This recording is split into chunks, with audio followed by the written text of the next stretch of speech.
mambo matano yaliyowahi kufanywa na Simba kuliko timu nyingine ya aina yoyote hapa nchini Tanzania, na ni mambo makubwa ambayo yalishawahi kufanywa na Simba.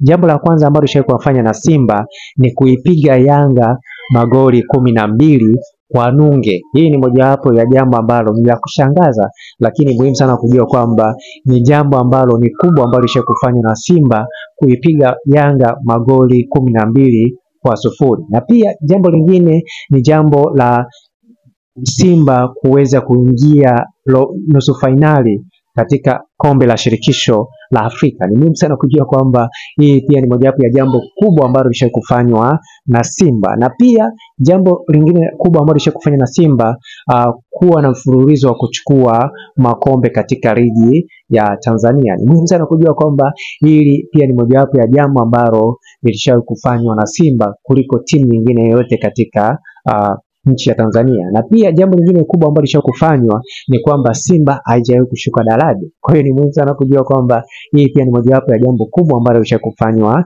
na Simba. Na pia jambo lingine la mwisho ambalo lishawahi kufanywa na Simba ni